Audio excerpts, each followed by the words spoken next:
नमस्कार साथियों, स्वागत है आपका बैंकर साथी चैनल में।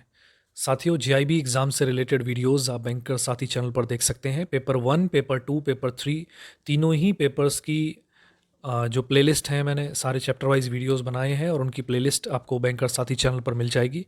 आप सारे वीडियोस वहां से देख सकते हैं। साथियों, किसी भी एग्ज़ाम की तैयारी में दो इम्पॉर्टेंट पार्ट होते हैं, एक तो थ्योरी पढ़ना, चैप्टर पढ़ना, और साथ ही दूसरा इम्पॉर्टेंट जो उसका एस्पेक्ट है वो है कि उसके क्वेश्चंस लगाना, क्वेश्चंस सॉल्व करना। तो जेआईबी में जैसे कि मल्टीपल चॉइस क्वेश्चंस आते हैं, तो काफ़ी ज़रूरी है कि आप चैप्टर्स पढ़ें, थ्योरी पढ़ें और साथ में मल्टीपल चॉइस क्वेश्चंस भी सॉल्व करें। इसीलिए हम साथियों आज से शुरू कर रहे हैं अपना एग्ज़ाम्स के लिए जो MC important multiple choice questions हैं उनकी सीरीज़ एक शुरू कर रहे हैं। और ये जो वीडियो है इसमें principle and practices of banking जो हमारा फर्स्ट पेपर है जेआईबी का, उसके कुछ इंपॉर्टेंट एमसीक्यूज़ देखेंगे। और ये सेट 1 है, आज पहला ये वीडियो होगा एमसीक्यूज़ का। इसके साथ ही अब नेक्स्ट वीडियोस भी लेके आऊँगा मैं वो, और उसके बाद सेकंड पेपर के, उसके बाद थर्ड पेपर के। कोशिश करेंगे कि तीनों ही पेपर के आपको इनफ एमसीक्यूज़ इतने मैं करा दूं कि आपको कोई दिक्कत ना आए एग्ज़ाम में, इजीली आप क्वालिफाई कर जाएं। तो ये साथियों पहला सेट है, इसमें हम 30 क्वेश्चंस मल्टीपल चॉइस क्वेश्चंस 30 हम सॉल्व करेंगे। तो शुरू करते हैं वीडियो साथियों। पहला क्वेश्चन है साथियों, banking means acceptance of dash for the purpose of lending dash under section dash of banking regulation act. तो मतलब इसका ये हुआ, ये पूछना चाह रहा है कि बैंकिंग का मतलब क्या है, बैंकिंग मीन्स। तो बैंकिंग की जो डेफिनीशन साथियों दी हुई है वो बैंकिंग रेगुलेशन एक्ट में दी हुई है और इसके सेक्शन 5B में दी हुई है। इसीलिए इसका जो ऑप्शन करेक्ट होगा वो ऑप्शन होगा ए। और इसका मतलब है जो बैंकिंग की डेफिनीशन जो सेक्शन 5B में जो दी हुई है वो है कि banking means acceptance of deposit, यानी कि बैंकिंग का मतलब है डिपॉजिट को एक्सेप्ट करना। किस लिए? For the purpose of lending and investment, या तो लैंडिंग करना या फिर इन्वेस्टमेंट करना। और ये किस सेक्शन में दिया हुआ है? 5B में दिया हुआ है ऑफ बैंकिंग रेगुलेशन एक्ट। तो ये हो गया साथियों। नेक्स्ट क्वेश्चन है हमारा, monetary policy committee MPC of India comprises of dash member dash from RBI and dash nominated by government. तो बेसिकली क्वेश्चंस क्या कह रहा है? क्वेश्चन ये कह रहा है कि जो मॉनिटरी पॉलिसी ऑफ कमेटी है इंडिया की, उसमें कितने मेंबर होते हैं टोटल, और उन मेंबर्स में से कितने मेंबर जो हैं वो आरबीआई की तरफ से होते हैं और कितने नॉमिनेटेड बाय गवर्नमेंट होते हैं। तो मॉनिटरी पॉलिसी ऑफ इंडिया जो है, जो monetary policy committee of India जो है, उसमें साथियों 6 मेंबर होते हैं, 6 मेंबर्स होते हैं, जिनमें से 3 आरबीआई की तरफ से होते हैं और 3 नॉमिनेटेड बाय गवर्नमेंट होते हैं। तो इसका ऑप्शन जो है ऑप्शन बी करेक्ट होगा, यानी कि monetary policy of India comprises of 6 members, 3 from RBI and 3 nominated by government. Next question है साथियों, national payment corporation of India NCPI is promoted by. तो national payment corporation of India जो है, इसको कौन प्रमोट करता है, ये पूछा गया है। SEBI, RBI, government of India या फिर major public and private sector bank. तो इसका साथियों करेक्ट आंसर है RBI. National payment corporation of India को जो प्रमोट करता है वो रिजर्व बैंक ऑफ इंडिया करता है, आरबीआई इसको प्रमोट करता है। नेक्स्ट क्वेश्चन है साथियों, when a company issues share to a select group of investor which is neither a public issue nor a rights issue, it is called.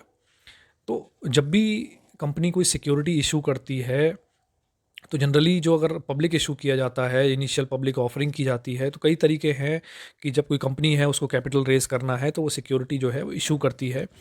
Public issue अगर नहीं करती है, तो इसमें पूछा गया है when a company issues share to a select group of investor, यानी कि किसी एक सेलेक्टेड ग्रुप ऑफ इन्वेस्टर को इशू कर रही है, पब्लिकली नहीं कर रही है, which is neither a public issue nor a right issue is called. तो कोई शेयर्स इशू कर रही है सेलेक्ट ग्रुप ऑफ इन्वेस्टर्स को, पब्लिक इशू नहीं है, ना ही ये राइट इशू है, तो हम इसको क्या कहेंगे? अब ऑप्शन है इसमें bonus issue, rights issue, private placement या फिर क्वालिफाइड इंस्टीट्यूशनल प्लेसमेंट। तो इसका साथियों करेक्ट आंसर होगा प्राइवेट प्लेसमेंट। जैसे कि आप समझ सकते हैं, प्राइवेट प्लेसमेंट का मतलब ये हो गया कि ये सेलेक्ट ग्रुप ऑफ इन्वेस्टर्स के लिए है। ये जो इशू किया गया है ये सबके लिए नहीं है, हर कोई इसमें जो है शेयर्स परचेज नहीं कर सकता। ये एक सेलेक्ट ग्रुप, एक सेलेक्ट किया गया है कुछ पर्टिकुलर इंडिविजुअल्स के लिए या एंटिटीज़ के लिए इशू किया गया है, तो इसीलिए इसको हम प्राइवेट प्लेसमेंट कहते हैं। नेक्स्ट क्वेश्चन है साथियों, RBI is managed by a board which consist of, तीन स्टेटमेंट दिया गए हैं कि आरबीआई के मैनेजमेंट के ऊपर ये क्वेश्चन है। तो आरबीआई के मैनेजमेंट कौन करता है, इसमें तीन स्टेटमेंट दिए हुए हैं, आपको बताना है इनमें कौन कौन से करेक्ट हैं।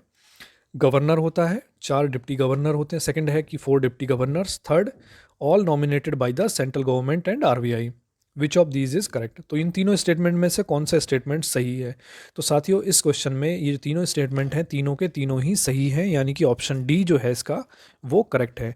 आरबीआई में जो मैनेज किया जाता है आरबीआई के बोर्ड को, आरबीआई के को मैनेज किया जाता है जिस बोर्ड के द्वारा, उसमें कौन होते हैं, उसमें गवर्नर होते हैं, एक गवर्नर होते हैं, 4 डिप्टी गवर्नर होते हैं, और ये सभी जो हैं वो नॉमिनेट किए जाते हैं सेंट्रल गवर्नमेंट और आरबीआई के द्वारा। नेक्स्ट क्वेश्चन है, regional rural bank licensed for banking business under. तो आरआरबीज जो हैं उनको लाइसेंस कौन देता है बैंकिंग बिजनेस करने का, या किस एक्ट के तहत उनको लाइसेंस दिया जाता है। तो जो भी बैंकिंग कंपनीज़ हैं जो इंडिया में ऑपरेट कर रही हैं, तो उन सभी को जो बैंकिंग लाइसेंस जो है वो आरबीआई देता है। और कौन से एक्ट के अंदर ये आता है, तो ये आता है साथियों बैंकिंग रेगुलेशन एक्ट के अंदर। तो यहाँ 4 ऑप्शन है, special institute, companies act, cooperative society act और बैंकिंग रेगुलेशन एक्ट। तो करेक्ट आंसर है इसका ऑप्शन डी, यानी कि बैंकिंग रेगुलेशन एक्ट। तो regional rural bank licensed for banking business under banking regulation act. Next question है साथियों, credit operations of banking system are generally guided bye.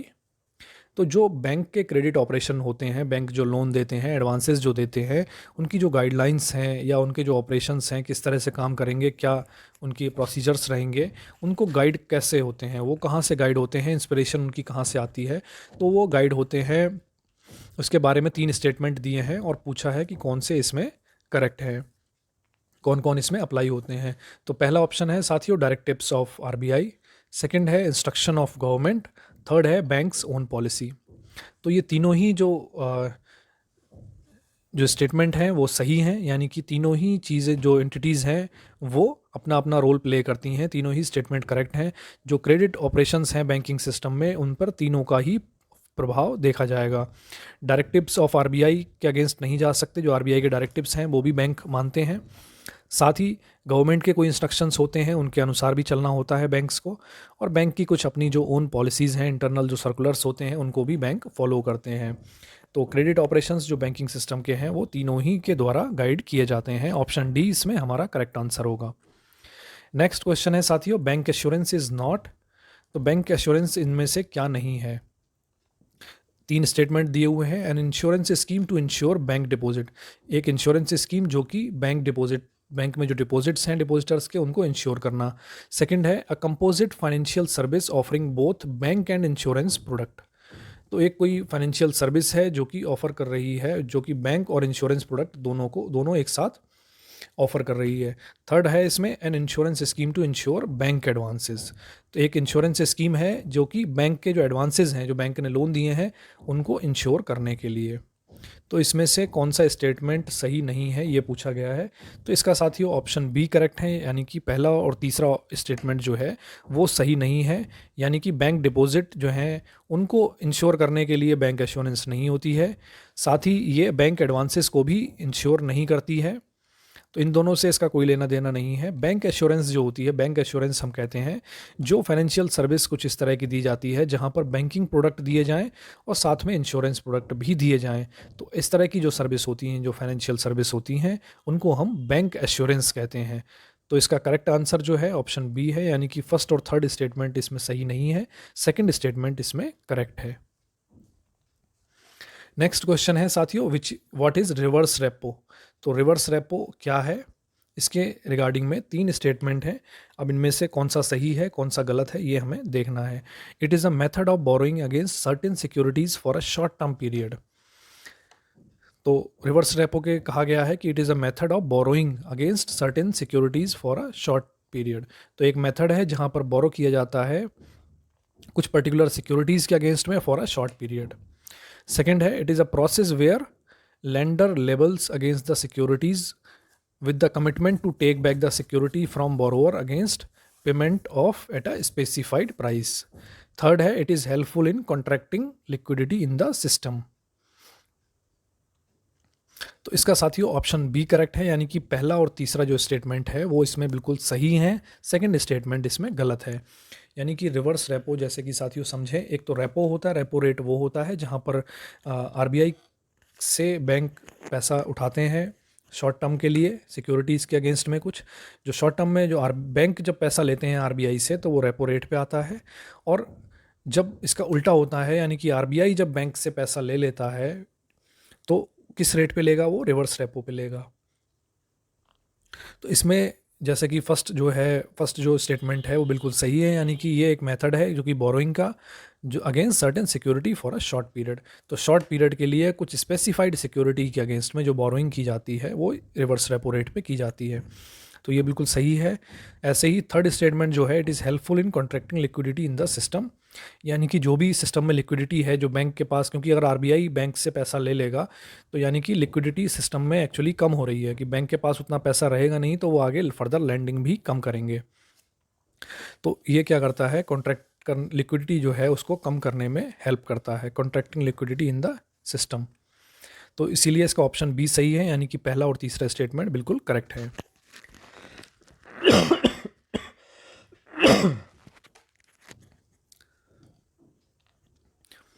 Next question है साथियों, विच amongst the following is not term deposit issued by commercial bank. तो इनमें से कौन से ऐसे हैं जो कि टर्म डिपॉजिट नहीं है, कमर्शियल बैंक जो टर्म डिपॉजिट ऑफर करते हैं उनमें से इनमें से कौन सा उसका एग्जाम्पल नहीं है। तो टर्म डिपॉजिट साथियों, डिपॉजिट दो तरह के होते हैं, हमने पढ़ा है पहले भी चैप्टर्स में कि डिमांड डिपॉजिट और टर्म डिपॉजिट। डिमांड डिपॉजिट वो होते हैं जो ऑन डिमांड पेएबल होते हैं, यानी कि पर्टिकुलर कभी भी जो डिपॉजिटर है वो डिमांड कर सकता है उस अमाउंट की,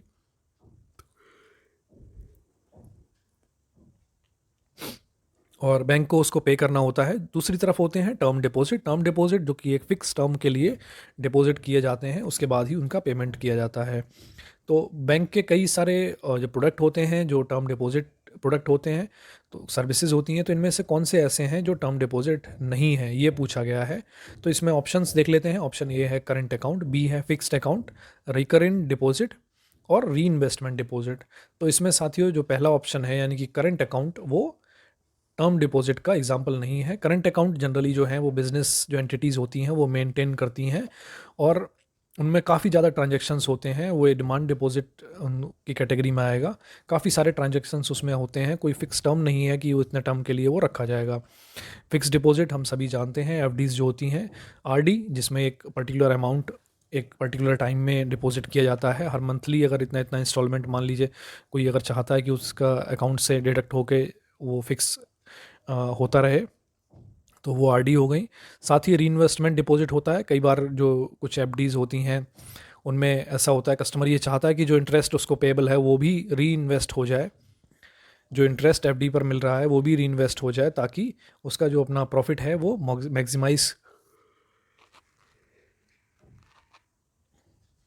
मैक्सिमाइज कर सके, तो उनको फिर री इन्वेस्टमेंट हम डिपॉजिट हम कहते हैं। तो इसमें ऑप्शन ए करेक्ट है, यानी कि करंट अकाउंट जो है वो टर्म डिपॉजिट का एग्जाम्पल नहीं है। Initial public offering IPO means that an unlisted company makes to the public for the first time a fresh issue of securities offers its existing securities for sale। तो इसमें से कौन सा option सही है। आईपीओ के बारे में पूछा गया है साथियों, कोई अनलिस्टेड कंपनी है और वो आईपीओ इशू कर रही है। आईपीओ मतलब इनिशियल पब्लिक ऑफरिंग, तो पहली बार जब कंपनी कोई लिस्टेड होती है, यानी कि जब अनलिस्टेड कंपनी कोई आती है और वो मार्केट से पैसा उठाना चाहती है, पब्लिक से पैसा लेना चाहती है, तो अपने इक्विटीज़ जो हैं, अपनी सिक्योरिटीज़ जो हैं उनके, वो इशू करती है। तो जो पहली जो इनिशियल पब्लिक ऑफरिंग जो होती है आईपीओ, तो जब वो किया जाता है कंपनी की तरफ से, तो उसमें क्या होता है उसके बारे में दो पॉइंट दिए गए हैं। अ फ्रेश इशू ऑफ सिक्योरिटी, यानी कि फ्रेश इशू ऑफ सिक्योरिटी कर सकती है, ये सही है। सेकंड है offers it's existing security for sale, तो अपनी जो एग्जिस्टिंग सिक्योरिटी है उसको ऑफर कर सकती है सेल पे। तो ये दोनों ही पॉइंट साथियों सही हैं, क्योंकि कंपनी जो है वो अनलिस्टेड है, तो वो जो भी करेगी, चाहे वो फ्रेश सिक्योरिटीज़ इशू करे या फिर जो एग्जिस्टिंग सिक्योरिटीज़ उनकी हैं उनको सेल करे, दोनों ही केस में वो सही है, वो आईपीओ में की कैटेगरी में आएंगे। तो ऑप्शन डी जो है वो इसका करेक्ट है। नेक्स्ट क्वेश्चन है साथियों, which of the following penalties the RBI can impose as a bank in case in default in maintaining the required CRR. तो सीआरआर जो है कैश रिजर्व रेशियो, वो बैंक को मेंटेन करना होता है। अगर बैंक उतना अमाउंट का सीआरआर मेंटेन नहीं करते हैं तो पेनल्टी लगाई जा सकती है उन पर। और इसमें रिगार्डिंग जो है 3 स्टेटमेंट हैं, हमको देखना है कि कौन सा स्टेटमेंट इसमें करेक्ट है। तो पहला है statement, it will impose penal interest up to 5% over the bank rate. तो बैंक रेट से ऊपर 5% जो है, मैक्सिमम जो है 5% तक का पीनल इंटरेस्ट इसमें चार्ज किया जा सकता है। सेकंड है, it can impose a fine on the officer responsible for default. जो भी ऑफिसर डिफ़ॉल्ट के लिए रिस्पॉन्सिबल है उस पर फाइन भी लगाया जा सकता है आरबीआई के द्वारा। तीसरा है, RBI can prohibit the scheduled bank from receiving any fresh deposit. तो ये साथियों तीनों ही ऑप्शन सही हैं। यानी कि अगर बैंक ने सीआरआर प्रॉपर मेंटेन नहीं किया है तो बैंक के ऊपर पेनल्टी लग सकती है, और वो पेनल्टी इन तीनों ही पॉइंट उस रिगार्डिंग सही हैं। यानी कि अगर बैंक रेट से ऊपर 5% तक का जो है पीनल इंटरेस्ट आरबीआई चार्ज कर सकता है। एक्चुअली होता क्या है, पहले दिन का जो है, पहले दिन अगर डिफ़ॉल्ट होता है तो 3% का उसमें जो है प्रावधान है कि 3% बैंक रेट से ऊपर 3% पीनल इंटरेस्ट लगेगा। बट ये कंटिन्यू रहता है नेक्स्ट डे भी, तो फिर ये 5% तक पीनल इंटरेस्ट जा सकता है। और आरबीआई के पास पावर है कि जो ऑफिसर रिस्पॉन्सिबल है उसके ऊपर भी फ़ाइन लगा सकते हैं। तीसरा, आरबीआई जो है वो बैंक को प्रोहिबिट कर सकता है कि वो फ्रेश डिपॉजिट रिसीव करे उससे। तो तीनों ही ऑप्शन सही हैं, ऑप्शन डी इसका करेक्ट आंसर है। नेक्स्ट है साथियों, BCSBI has been set up on the recommendation of dash committee. तो BCSBI के बारे में इसमें पूछा गया है। बैंकिंग में साथियों कई सारी कमेटीज़ हुई हैं जिन्होंने अलग अलग रिकमेंडेशन दी हैं समय समय पर। इसमें जब BCSBI जो संस्था है उसको स्थापित करने के लिए, उसको सेटअप करने के लिए जिस कमेटी की बात कर रहे हैं, जिस कमेटी ने रिकमेंडेशन दी है, उस कमेटी का नाम पूछा गया है। ऑप्शन है इसमें जन किरमन कमेटी, जन किरमन कमेटी, नरसिम्हन कमेटी, तारापुरे कमेटी या रंगराजन कमेटी। चारों ऑप्शन है। इसमें करेक्ट ऑप्शन है साथियों तारापुरे कमेटी। तो तारापुरे कमेटी की रिकमेंडेशन पर ही BCSBI की स्थापना की गई थी, उनको सेटअप किया गया था। नेक्स्ट क्वेश्चन है साथियों, inter bank term money means borrowing among the bank for. तो ये साथियों अलग अलग तरह की जो बोरोइंग होती हैं उसके बारे में उसके रिगार्डिंग ये क्वेश्चन है। जैसे कि कॉल मनी होती है, ऐसे ही कॉल मनी है, टर्म मनी है। तो टर्म मनी के बारे में पूछा गया है कितने अमाउंट के लिए होती है, कितने समय के लिए होती है। तो टर्म मनी साथियों जो भी 14 दिन से अधिक अमाउंट, अब अधिक समय के लिए जब पैसा बोरो किया जाता है बैंक अमंग द बैंक, तो उनको हम टर्म मनी कहते हैं। यानी कि ऑप्शन सी इसमें करेक्ट है। कॉल मनी साथियों जो सिंगल डे में ट्रांजेक्शन्स होते हैं उसको, एक वन डे जिसका टाइम होता है वो कॉल मनी होता है, और मोर देन 14 डेज का टाइम होता है तो फिर उसको हम टर्म मनी कहते हैं। नेक्स्ट क्वेश्चन है साथियों, national clearing cell of the RBI is located in. तो नेशनल क्लियरिंग सेल है आरबीआई का, वो कहाँ पर लोकेटेड है ये पूछा गया है। तो इसमें साथियों करेक्ट आंसर है इसका मुंबई में है national clearing cell. Actually mostly जो मेजर जो फाइनेंशियल कैपिटल जैसे कि मुंबई को कहा जाता है इंडिया की, तो बड़े बड़े जो ऑफिसेज हैं आरबीआई वगैरह के जो हैं वो मुंबई में ही है। तो अगर कहीं गैस करना हो आपको तो मुंबई गैस करना ही ज़्यादा ठीक है। तो नेशनल क्लियरिंग सेल भी साथियों मुंबई में है। नेक्स्ट क्वेश्चन है, विच of the following is not a function of RBI. तो आरबीआई जो रिजर्व बैंक ऑफ इंडिया है उसके कई सारे फंक्शन हैं। हमारा जो राष्ट्रीय बैंक है आरबीआई जो है रिजर्व बैंक ऑफ इंडिया, कई सारे फंक्शंस करता है, उसके कई काम हैं। उनमें से जैसे कि मैनेजिंग गवर्नमेंट डेप्ट, banker to the government, raising deposit from the public, lender of last resort. तो इनमें से कौन सा काम आरबीआई का नहीं है ये पूछा गया है। तो चारों में से बाकी 3 काम आरबीआई करता है, लेकिन ये जो raising deposit from the public से पैसा उठाना जो है या डिपॉजिट लेना, वो आरबीआई का काम नहीं है। आरबीआई में डायरेक्टली कोई पर्सन जो है वो डिपॉजिट नहीं कर सकता। वो बाकी जो शेड्यूल्ड जो कॉमर्शियल बैंक्स हैं उनमें ही पैसा डिपॉजिट किया जाता है। और दूसरी तरफ गवर्नमेंट का डेप्ट मैनेज करना, यानी कि जैसे कि ऑप्शन ए में है मैनेजिंग गवर्नमेंट डेप्ट, बैंकर्स टू द गवर्नमेंट, तो ये भी आरबीआई का काम है। और lender of the last resort to bank, ये भी आरबीआई है। तो बाकी तीनों आरबीआई के फंक्शन है, but raising deposit from the public ये आरबीआई का फंक्शन नहीं है। नेक्स्ट क्वेश्चन है साथियों, चिप्स सिस्टम इज सेटअप इन। तो चिप्स सिस्टम जैसे हमारे यहाँ NEFT जो सिस्टम है, इसी तरह से एक सिस्टम होता है पेमेंट एंड सेटलमेंट का, चिप्स सिस्टम, CHIPS सिस्टम, और ये सिस्टम जो है वो USA का है। तो इसका करेक्ट आंसर हो जाएगा USA। ऑप्शंस हैं USA, UK, Hong Kong, Brazil. Option A USA इसमें करेक्ट आंसर होगा। Chip system is built up in USA। Merchant bankers के बारे में पूछा गया है। Merchant bankers are financial brokers. Option B है फाइनेंशियल इंटरमीडिएटरीज। ऑप्शन सी है क्रेडिट अप्रेजर्स। ऑप्शन डी है अंडर राइटर्स। तो चारों ऑप्शन दिए हुए हैं इसमें साथियों। फाइनेंशियल जो मर्चेंट बैंकर्स हैं, मर्चेंट बैंकर्स के केस में जो है ऑप्शन बी करेक्ट होगा, यानी कि वो मर्चेंट बैंकर क्या होते हैं, फाइनेंशियल इंटरमीडिएटरीज होते हैं। फाइनेंशियल इंटरमीडिएटरीज की तरह काम करते हैं मर्चेंट बैंकर्स। नेक्स्ट क्वेश्चन है साथियों, bank assurance can be sold to. तो बैंक एश्योरेंस जो है वो किसे बेचा जा सकता है, किसको वो सर्विस दी जा सकती है। ऑल बैंक्स, यानी कि जो जितने भी बैंक हैं उनको ये सर्विस दी जा सकती है। ऑल इंश्योरेंस कंपनी, जितनी भी इंश्योरेंस कंपनीज हैं उनको दी जा सकती है। इंश्योरेंस एजेंट्स को दी जा सकती है, या फिर all existing and prospective bank customer. तो जो भी एग्जिस्टिंग है या फिर जो प्रोस्पेक्टिव है, यानी कि जो फ्यूचर में बैंक कस्टमर होंगे, उन सभी को बैंक एश्योरेंस जो है वो सोल्ड की जा सकती है, बेची जा सकती है। तो इसका ऑप्शन डी इसमें करेक्ट आंसर हो जाएगा। नेक्स्ट है साथियों, equity investment by a bank in companies engaged in non financial services activities would be subject to a limit of. तो इक्विटी इन्वेस्टमेंट बैंक कर सकता है कुछ कंपनीज़ में, बट उसकी कुछ लिमिटेशंस हैं, कुछ गाइडलाइंस हैं उसकी कि कितना इन्वेस्टमेंट बैंक के द्वारा किया जा सकता है किसी कंपनी में, उसके शेयर्स परचेज किए जा सकते हैं। तो इसमें पॉइंट्स दिए हुए हैं। 10% of the investment of companies paid up share capital. Second है 10% of the banks paid up share capital and reserve. तीसरा ऑप्शन है ईदर ए और बी, यानी कि कोई भी एक, विच एवर इज़ लेस। और डी है ईदर ए और B whichever is more. तो इसका साथियों करेक्ट आंसर जो होगा वो होगा ऑप्शन सी, यानी कि ईदर ए और B whichever is less. तो दोनों में से, दोनों जो पॉइंट हैं उनमें से जो कम होगा उसको हम पेड अप शेयर कैपिटल, दोनों में से चाहे वो 10% पेड अप शेयर कैपिटल हो या फिर 10% बैंक का जो कैपिटल है पेड अप शेयर कैपिटल वो हो, चाहे कंपनी का हो उसका 10% या बैंक का खुद का हो उसका 10%, दोनों में से जो कम होगा उतना अमाउंट का जो इन्वेस्टमेंट है, उतने अमाउंट की इक्विटी जो है वो बैंक परचेज कर सकती है उस पर्टिकुलर कंपनी की। नेक्स्ट क्वेश्चन है साथियों, banking codes and standard board of India BCSBI has been constituted as a. तो BCSBI जो है, banking codes and standard board of India जो है, वो लीगल एंटिटी कौन सी है? क्या वो प्रोप्राइटरशिप फर्म है, क्या पार्टनरशिप फर्म है, या कंपनी है, या ट्रस्ट है, क्या है?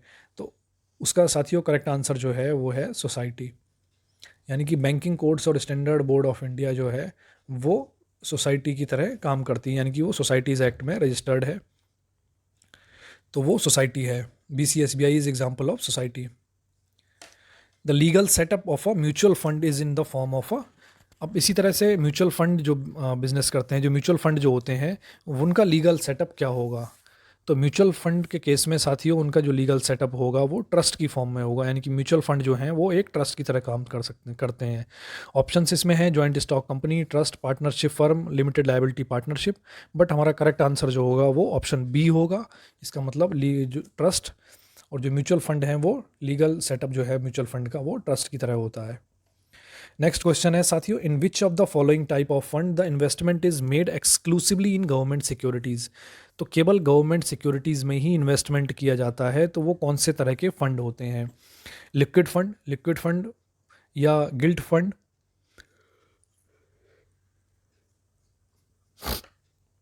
सेक्टर स्पेसिफिक फंड, या फिर इंडेक्स फंड। चार ऑप्शन है इसमें साथियों। लिक्विड फंड क्या होते हैं? लिक्विड फंड वो होते हैं जो ऐसे फंड जिनको जल्दी से जल्दी लिक्विडेट किया जा सके, पैसा अपना वापस लिया जा सके।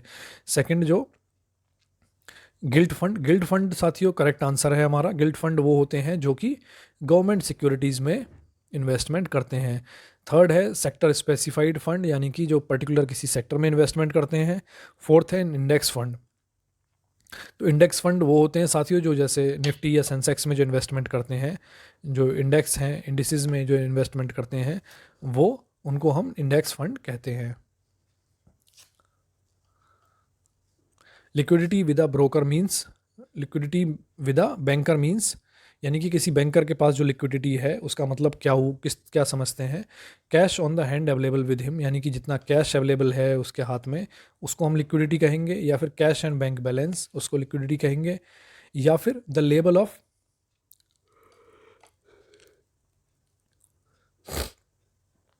Level of convertible to cash short term asset available with the bank. तो साथियों यही करेक्ट आंसर है इसका, option number C correct answer है। तो लिक्विडिटी बैंकर के पास है, उसकी मीनिंग ये हुआ कि जो भी कन्वर्टेबल शॉर्ट टर्म एसेट है बैंक के पास उनको ही हम लिक्विडिटी, उतने ही हम उसी को हम लिक्विडिटी कहेंगे बैंकर के हाथ में। Who fixes the insurance premium rate for some of the general insurance product. तो जनरल इंश्योरेंस प्रोडक्ट कई सारे जो बैंक के होते हैं, उन जो इंश्योरेंस कंपनीज के होते हैं, उनके इंश्योरेंस प्रीमियम रेट कौन फिक्स करता है? तो एक साथियों इसमें ऑप्शन जो हैं वो देख लेते हैं। ऑप्शन है सेबी, और सेकंड ऑप्शन है IRDA, insurance regulatory and development authority, third है टैरिफ एडवाइजरी कमेटी, और डी है ऑल ऑफ दीज।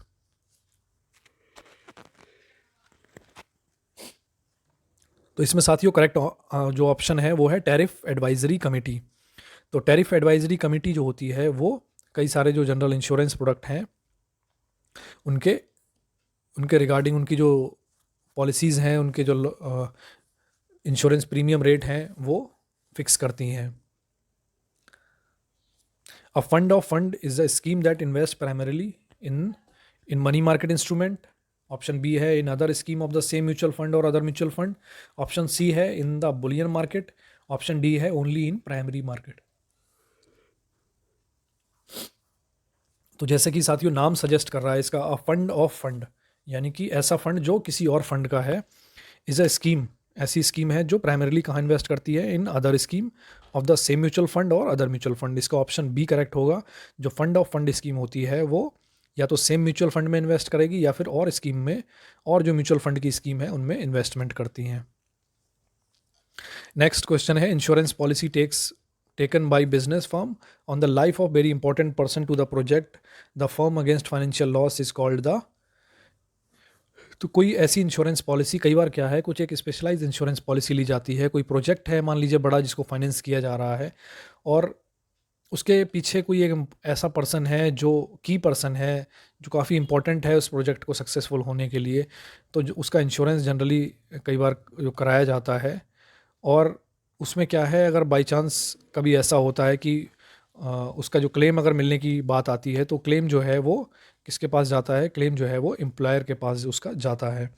तो ऐसी जो पॉलिसीज़ होती हैं उसको हम की मैन पॉलिसी कहते हैं, यानी कि जो की पर्सन है उस पॉलिसी के, उस प्रोजेक्ट के पीछे उसका इंश्योरेंस कराया जाता है। तो ऑप्शन इसमें है master policy, key policy, VIP protection policy, अम्बेरिमा फाइट्स, तो ये सारे हैं, बट इसमें जो करेक्ट ऑप्शन है ऑप्शन बी है की मैन पॉलिसी।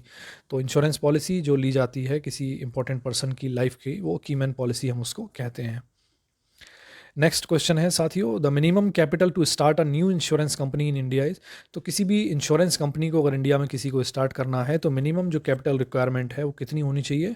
तो इसका सही आंसर है साथियों ऑप्शन ए, यानी कि 100 CR, 100 करोड़ रुपीज़ जो है वो होने चाहिए मिनिमम किसी पर्सन के पास, तभी वो अपनी इंश्योरेंस कंपनी शुरू कर सकता है। नेक्स्ट क्वेश्चन है साथियों, the data processing NEFT clearing centre national clearing cell NCC of RBI is located at. तो ये भी साथियों मुंबई में ही लोकेटेड है, data processing NEFT clearing centre, तो ये मुंबई में लोकेटेड है, तो ऑप्शन बी इसका करेक्ट आंसर हो जाएगा। तो साथियों इस वीडियो में इतना ही था, हमने 30 क्वेश्चंस इसमें डिस्कस किए हैं जो principle and practices of banking के हैं। तो वीडियो आपको कैसा लगा साथियों ज़रूर बताइएगा, कमेंट में फीडबैक दें अपना कमेंट करके। और वीडियो अगर आपको पसंद आया हो तो इसे ज़रूर लाइक करें, साथ ही शेयर करें हमारे सभी बैंकर साथियों के साथ जो जीआईबी एग्ज़ाम देने जा रहे हैं। तो मिलते हैं साथियों नेक्स्ट वीडियो में। Thank you.